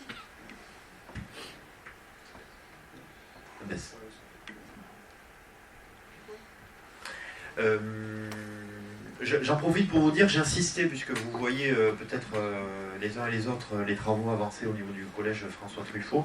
Bon, j'avais déjà partagé mon petit regret d'un manque d'informations sur ces travaux, donc je ne vous cache pas que j'avais bien partagé mes regrets. Et J'ai obtenu enfin, alors je m'emballe, mais c'est pour l'instant le principal du collège qui m'a informé, donc le département n'a pas encore pris attache avec moi, mais en tout cas, un rendez-vous va être enfin organisé sur place pour que je puisse un peu partager quand même des travaux de 6 millions d'euros en pleine centralité de la commune. Et en tant que maire, je n'avais pas forcément eu encore la chance de pouvoir assister à une réunion de chantier, ce qui peut paraître un peu quand même curieux au vu de l'emplacement. Donc à force de râler, pour être très clair, je l'ai obtenu, non sans difficulté. Et donc dans quelques jours ou semaines, je pourrai, même si je me tenais au courant des travaux, mais je pourrais avoir un peu plus de renseignements et peut-être donner quelques avis. Je vous propose de passer à la 25e délibération de... Pardon, on n'a pas voté. Qui est contre? Qui s'abstient? Unanimité sur cette délibération. Je vous propose de passer sur l'administration générale et avec le règlement du cimetière communal. J'en profite, je ne sais pas si je l'avais dit, qu'il y a eu un beau travail qui a été réalisé donc autour de ce cimetière et notamment sur la communication, puisque vous pouvez aller tous sur le site internet de la commune, sur la rubrique du cimetière, on a maintenant un plan en ligne, c'est très pratique, on a beaucoup de retours positifs, et il va y avoir maintenant... pour ceux qui se posent la question, et vous pouvez le dire autour de vous, un nouveau plan qui va être installé au cimetière avec un QR code pour pouvoir directement ajuster aussi les concessions. Donc voilà, merci Hervé. Et une réactualisation de la signalétique exactement. Pour les allées qui est un petit peu obsolète. C'est un gros travail ça, on n'imagine pas, mais le cimetière c'est une grosse gestion et je remercie Hervé et Mélodie notamment du service état civil. Hervé Labadie pour ce règlement du cimetière. Et pourquoi un nouveau règlement? Et pour terminer, l'évolution de la législation funéraire ainsi que celle des pratiques et des modes d'inhumation rendent nécessaire une refonte du règlement des cimetières communaux.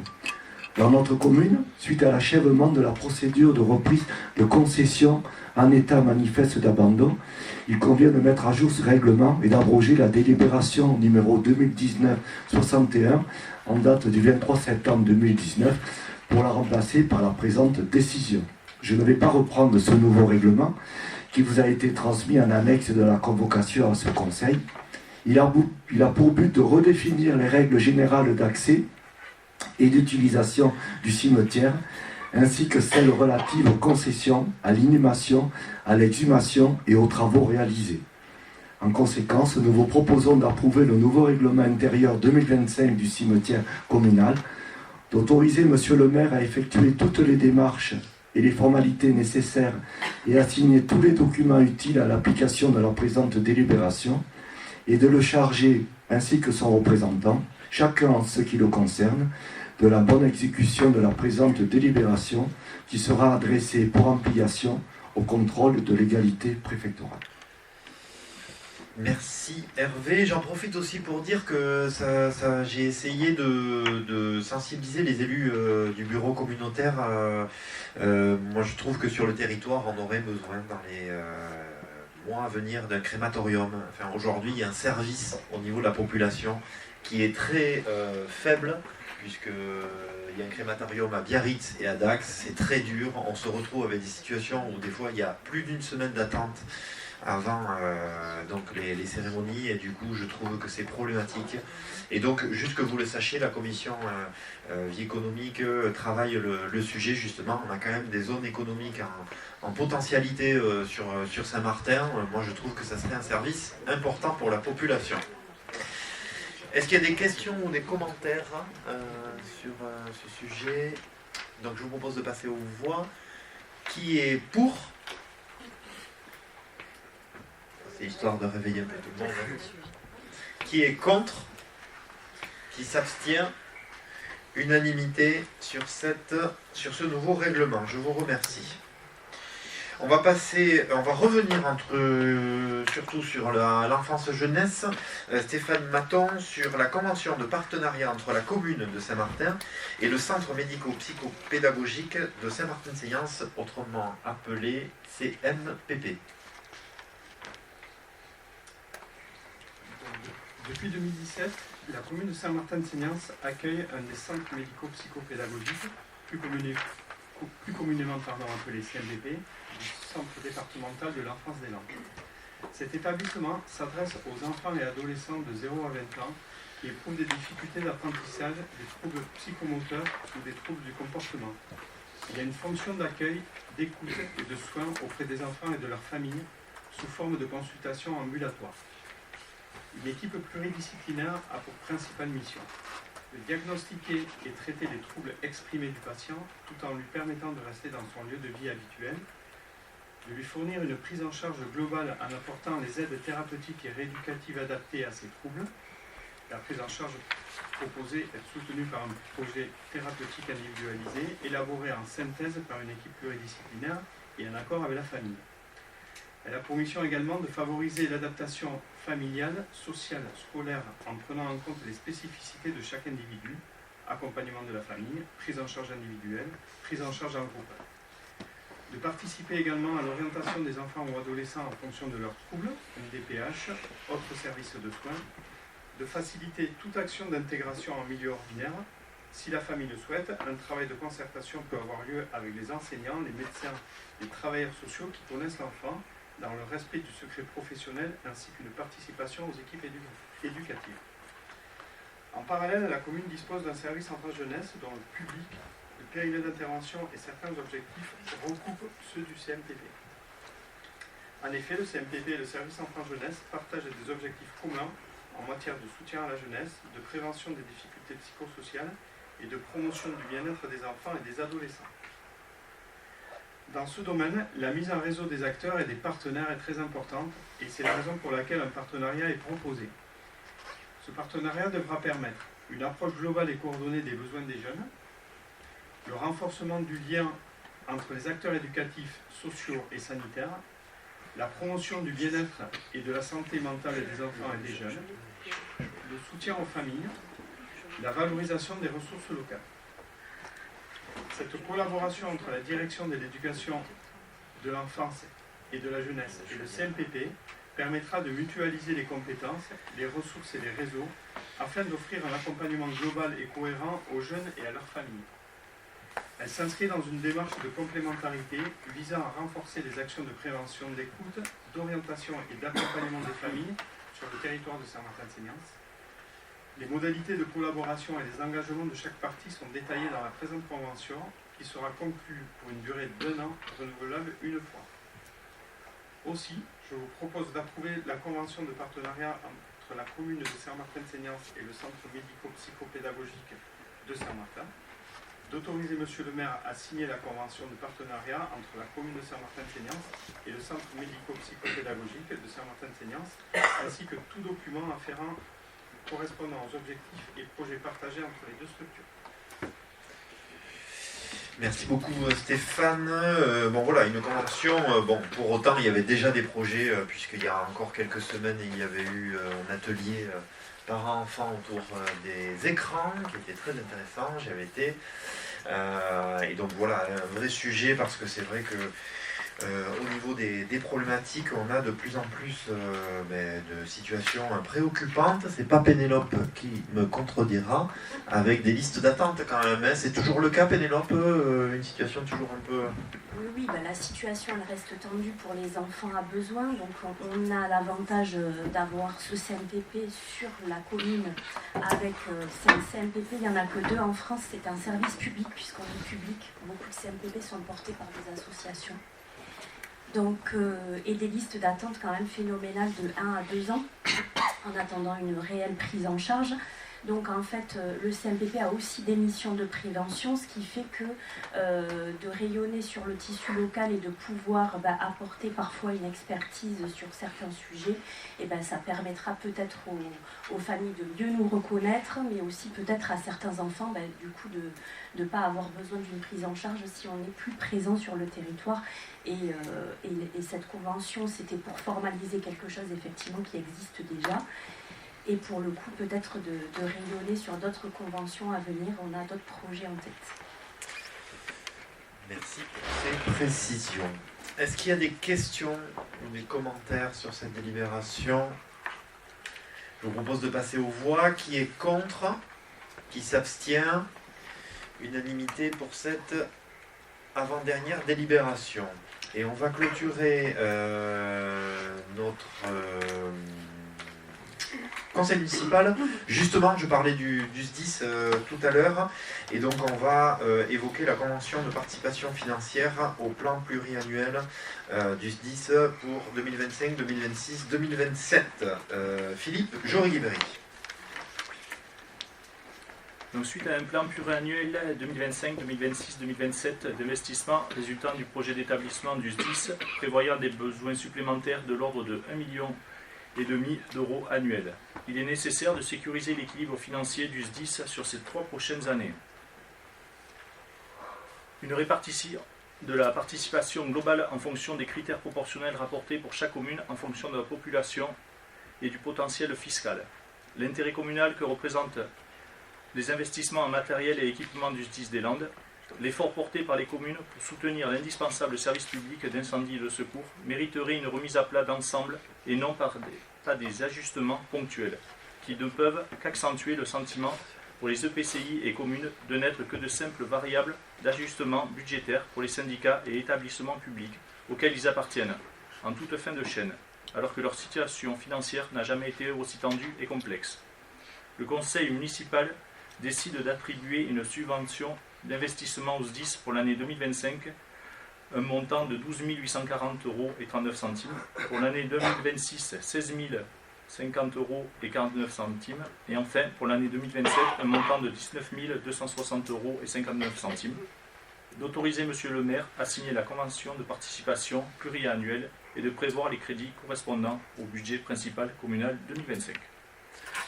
Merci Philippe. Bon voilà, comme je le disais tout à l'heure dans le débat d'orientation budgétaire, voilà, un partenaire qui a besoin de finances supplémentaires sur des sommes, vous voyez, qui commencent à devenir conséquentes. Alors voilà, comme l'a dit Philippe, bon voilà, nous sur la délibération, on le met, on pense aussi, et Dieu sait si on a besoin de ces centres de secours dans nos villes et villages. Sur tout le territoire, mais il y a quand même aussi, à un moment donné, la question du financement qu'il faudra se poser, parce que le nombre de sorties du centre de secours augmente. Juste, je rappelle qu'on est à plus de 1000 sorties par an, vous faites le calcul, par jour, avec une caserne qui est à 100% bénévole, que des volontaires. Ça veut dire qu'il n'y a pas de professionnels à Saint-Martin-de-Seignances, ça c'est important. Répétez-le autour de vous, à tous vos amis, vos familles, parce que ça, c'est encore sur certaines interventions, Philippe, on voit toujours des fois des réactions de la population. Voilà, on n'a que des bénévoles. Donc, c'est quand même important de le souligner. Et pour autant, voilà, il y a une réalité financière. Le colonel qui est venu à la dernière Sainte-Barbe nous évoquait que pas un simple, mais en tout cas un des camions, c'était vite 400, 500 000 € l'acquisition. Vous voyez, donc c'est sûr qu'on est sur des chiffres vertigineux. Alors certes, les équipements durent, parce qu'on voit souvent les camions un peu vieillissants qui sont toujours là, mais bon, en tout cas en investissement, et comme les risques, on parlait tout à l'heure de transition environnementale, les risques, ils augmentent dans nos territoires. Donc forcément, on aura de plus en plus besoin des centres de secours. Est-ce qu'il y a des questions ou des commentaires sur cette délibération? Je vous remercie. Donc on passe au vote. Qui est pour? Qui est contre? Qui s'abstient? Unanimité pour cette dernière délibération. Je vous remercie. Avant de nous quitter, deux choses. La première, les décisions que j'ai prises du coup depuis le début d'année et qui sont dans le cadre évidemment de l'arrêté qui a été réalisé, qui a été voté en conseil municipal. Donc le 30 janvier, il y a la réhabilitation des vestiaires de foot de Barère, un avenant. C'est l'avenant finalement, on avait évoqué les difficultés du chantier. C'est l'avenant qui mêle à la fois la maçonnerie et les pieux qu'on a dû faire sur le site de Barère, puisque voilà, on a dû faire des pieux, et d'une manière générale, c'est surtout le surplus lié à la maçonnerie, du coup, et vous avez un avenant donc, qui a été de 22 000 € sur ce projet du vestiaire de foot de Barère. La seconde décision, qui est du 17 février 2025, c'est l'aménagement de la voie d'accès au futur centre technique municipal, intercommunal et bientôt départemental, puisque vous vous rappelez que l'UTD, la DDE, pour ceux qui connaissent plus sur cette appellation, va venir à Saint-Martin, c'est une bonne nouvelle. Alors, à force de dire qu'elle va venir sur Saint-Martin, on se dit quand, parce que voilà, ça fait quand même pas mal de temps, mais là, a priori, ça commence à bouger. Et donc, j'ai signé un avenant avec l'entreprise Colas, sur un montant assez faible, en tout cas par rapport au montant du marché, qui est de 6 434,88 pour des adaptations techniques. Bon, vous avez vu, pour ceux qui ont été par curiosité voir la voirie, donc il y a eu du parking végétalisé, hein, encore une fois on essaie de faire du végétalisé partout, par exemple sur cette voirie qui sera importante dans les années à venir, puisqu'elle servira aussi l'UTD. Donc. Et la dernière décision, c'est la maîtrise d'œuvre. Je crois que Marina Boinet en a parlé en commission culture il y a quelques jours, sur la réhabilitation de la chapelle du quartier neuf, et notamment l'attribution donc, qui a été fait après le concours à l'entreprise Leibar et Seignerin, qui a été choisi donc, pour ce marché de maîtrise d'œuvre pour la création d'un lieu culturel à la chapelle du quartier neuf. Un beau projet du coup qui est enthousiasmant et qui forcément sera un projet qui sera marquant pour le quartier neuf à coup sûr. C'est les architectes du Liban. Les architectes, Leibar, pardon, c'est à Bayonne. C'est à Bayonne, les architectes. Leibar et Seignerin. Vous dire aussi que notre prochain conseil municipal sera le conseil qui terminera cette séquence budgétaire. Vous dire qu'il y aura 2 envois. Attention, depuis l'année dernière, c'est comme ça, le législateur nous a fait plaisir, évidemment c'est pas suffisamment compliqué de faire les budgets, et bien ils nous disent, au lieu d'envoyer les convocations, pas les convocations, les matrices budgétaires 5 jours ou 6 jours avant, vous les enverrez 12 jours avant. Donc vous allez d'abord recevoir les matrices, et ensuite la convocation pour le conseil. Alors, pour l'instant, le conseil est le 10 avril, jeudi 10 avril 18h30, mais il est possible qu'il soit un peu plus tardif. Voilà. Voilà, il est possible qu'il est un peu plus tardif. Donc voilà, 10 avril 2025. Donc suivez vos boîtes mail pour la date. Dès qu'on aura la date, si jamais c'est pas le 10, on vous enverra un mail. Donc, je vous remercie à tous pour ce conseil important et je vous souhaite une bonne soirée. Merci beaucoup. Merci.